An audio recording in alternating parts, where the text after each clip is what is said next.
Bonjour à toutes et à tous et bienvenue sur Tendances et Visions. Aujourd'hui, nous allons parler éducation et nouvelles technologies. Nous allons voir quelles sont les dernières innovations et identifier les tendances qui se sont dégagées.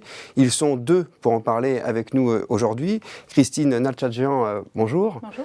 Vous êtes directrice de la division éducation et recherche chez Microsoft France. Exact. Et Thierry Davigny, bonjour. Bonjour Stéphane. Vous êtes le président de Digiteam. C'est ça.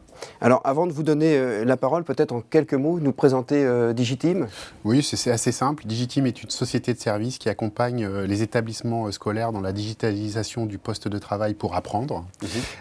Et donc, on a une particularité, c'est qu'on a une division éducation pour justement accompagner les collèges et les lycées, et on a une division entreprise pour accompagner les entreprises dans cette digitalisation également autour du poste de travail. D'accord, alors on va se concentrer plutôt sur la partie éducation. Effectivement, aujourd'hui, pour vous, sur ces 12 derniers mois, l'année qui s'est écoulée, les évolutions qu'il y a eu, les tendances qui se seraient dégagées? Alors, plusieurs éléments. Il y a un sujet déjà sur la prise de conscience pédagogique et des ressources qu'un établissement scolaire doit mettre à disposition pour réussir ce pari de digitaliser. Donc une prise de conscience autour du fait que c'est pas que un projet IT, mais c'est aussi intégrer les professeurs et les parents d'élèves dans cette logique-là. Donc c'est vraiment un projet éducatif, ça c'est le premier point.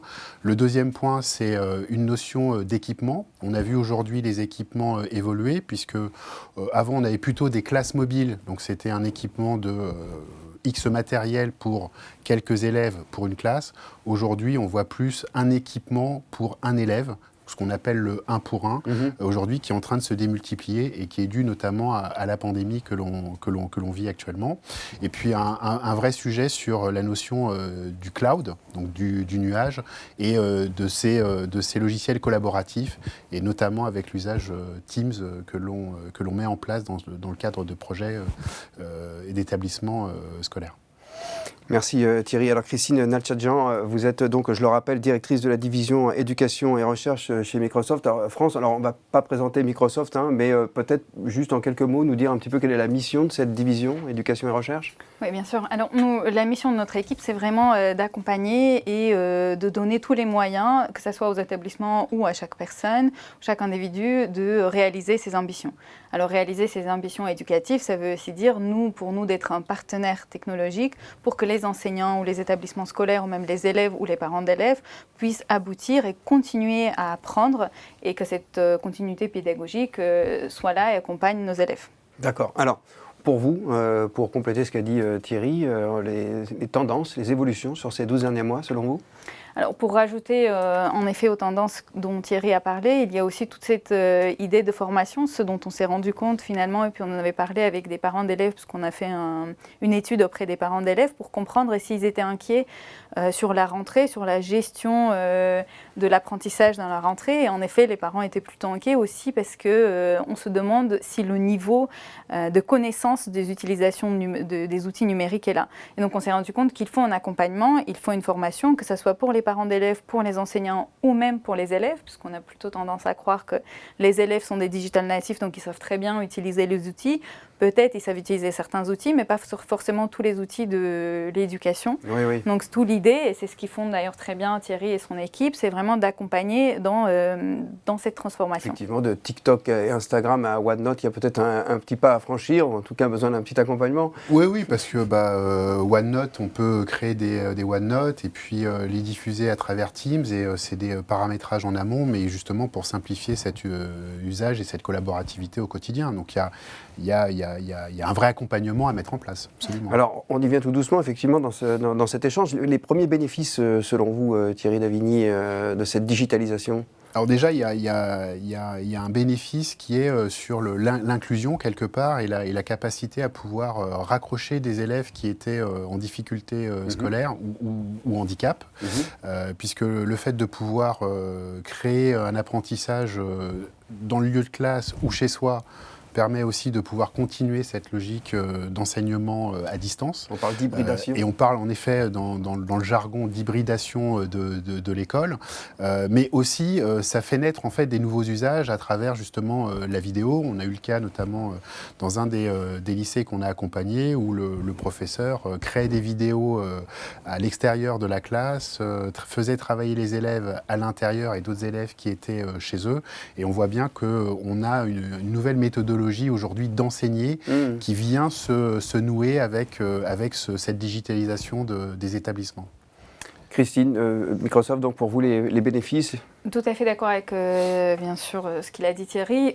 Premier bénéfice, finalement, c'est la continuité pédagogique, puisque quand il y a un an, il y a eu le premier confinement, l'école ne s'est pas arrêtée. Il y a une continuité pédagogique et ça a été aussi beaucoup grâce aux utilisations des outils. Ensuite, il y a bien sûr l'accessibilité. Pas tout le monde a accès aujourd'hui d'une manière physique à l'école, donc en effet il y a d'autres moyens. Et puis finalement ici il y a l'utilisation. C'est comment on va l'utiliser. Donc le même collège dont il parlait Thierry, ce qu'ils ont fait également, c'est de peut-être avoir une animation un peu différente dans la classe où l'appel. Ils font par la vidéo, ils font d'une manière plus ludique. En fait, l'idée, un des plus gros bénéfices finalement, c'est de dire qu'on peut personnaliser ces outils à l'enseignement. Chaque enseignant, il peut choisir comment il veut le faire pour créer une interaction, pour avoir des situations un petit peu plus ludiques dans certaines classes et pour peut-être même faire intervenir certains philosophes qu'ils n'auraient pas pu faire intervenir avant. Donc c'est vraiment l'utilisation, la personnalisation des outils pour pouvoir continuer la pédagogie. Oui, effectivement, il y a quand même cette question d'extérieur, en tout cas, qui maintenant n'existe plus, c'est une frontière qui saute, c'est-à-dire qu'un intervenant, un philosophe qui n'aurait jamais pu se déplacer, peut maintenant intervenir en classe, ou un élève handicapé, soit de façon permanente ou provisoirement suite à un accident, peut avoir droit à sa continuité pédagogique, assister à la classe par les outils, en tout cas, distanciels qui sont proposés. Pour vous, aussi, dans ce que vous avez pu constater, quels sont les points de réfraction qui sont soulevés par effectivement les décideurs? Il y a deux points. Il y a un point qui est sur la sécurité.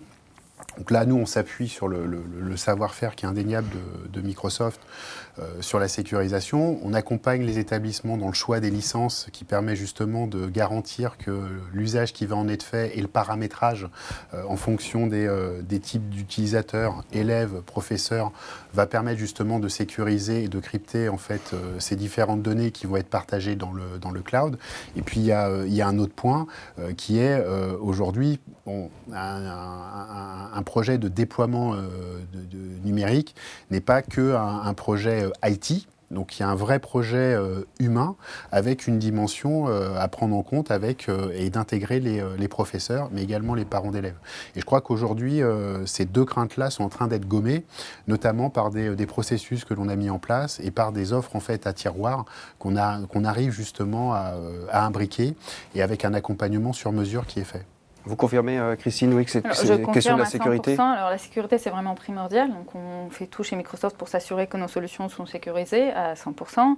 Et puis ensuite, il y a la question de la peur, de ne pas oser. Potentiellement, en effet, il y a des établissements qui veulent se tourner plus vers la digitalisation de leur éducation, mais ils n'y sont pas encore parce qu'ils ne savent pas forcément comment y aller. Et c'est là qu'on va rentrer dans le jeu, c'est qu'on va essayer de comprendre, d'expliquer, de sensibiliser, peut-être même démontrer certains usages qui semblaient impossibles avant, qui sont maintenant plus que possibles. Mais nous, notre rôle, et surtout le rôle de Thierry et son équipe, c'est vraiment d'accompagner. Le plus gros, c'est l'accompagnement, c'est le changement, c'est la compréhension, l'utilisation, c'est vraiment toutes ces choses-là. Ça m'amène directement à notre dernière question sur les clés de réussite de cette digitalisation. Donc on le dit un petit peu déjà, ça repose sur l'humain, sur les questions en tout cas de lever les verrous, les points de réfraction comme la sécurité. Qu'est-ce qu'on a d'autre comme clé de réussite? Oui, il faut clairement l'envie, il faut oser, essayer. Il faut aussi aller peut-être voir, nous avons pas mal de réflexions référents clients qui veulent partager leur expérience, donc que ça soit partagé publiquement ou partagé dans des réunions plus informelles, mais on sera plus que ravis d'en présenter pour voir un peu l'exemple, comment ça s'est déjà passé, quels sont les bénéfices et quels sont les usages qu'on peut par la suite refaire dans nos établissements. Oui, tout à fait. Thierry, je vous laisse compléter, oui. Il y a aussi une dimension globale de ce projet. Je pense que les établissements, ce qu'ils attendent, c'est qu'on leur ramène quelque chose de clé en main, mais adapté à leurs différents c'est ça, usages. Du clé en main sur mesure. Et donc, on est sur du clé en main sur mesure, et on a co-construit avec Microsoft une approche globale qui permet justement de partir de mes besoins d'usage. Donc, quelles sont mon équipe qui va accompagner les équipes techniques chez Digiteam, parce qu'on ne peut pas faire ça tout seul. Donc, on a besoin d'avoir un référent numérique dans l'établissement, les professeurs, les équipes IT. Et puis là, nos équipes vont travailler avec l'établissement pour créer en fait quelque part ce programme qui va du coup devenir quelque chose de sur mesure, adapté à leurs besoins, avec différentes formations sur la partie sécuritaire, donc notamment le choix des licences, le choix aussi du matériel Microsoft, mais également des accessoires, la manière de le protéger aussi, parce que c'est important, et puis tout le déploiement qu'on va mettre en place pour que, en fait, l'élève, le professeur reçoivent un produit qui va être complètement personnalisé et fonctionnel, donc clé en main. Et avec tout le maintien en conditions opérationnelles pour éviter les ruptures de service dans le temps.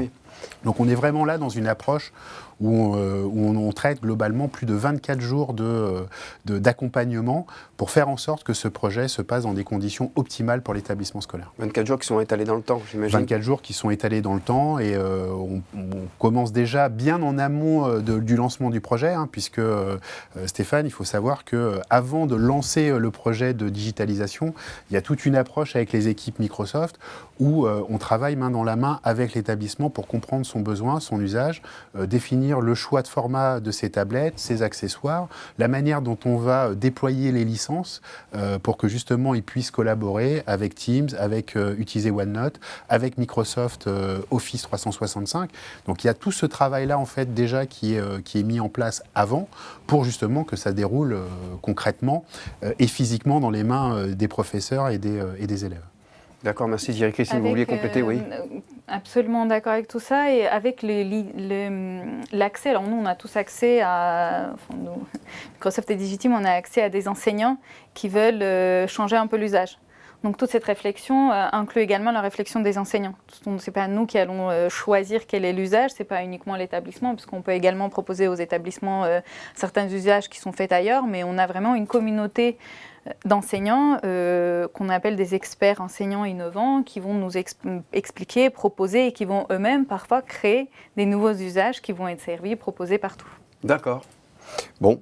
Eh bien, effectivement, c'est très intéressant de comprendre, en tout cas, que vous usurpez pas la position de l'éducation, vous n'êtes pas des pédagogues, vous êtes là pour les accompagner, il n'y a pas effectivement de produits clés en main, les établissements ne sont pas lâchés dans la nature avec des outils dont ils ne sauront pas comment s'en dépêtrer.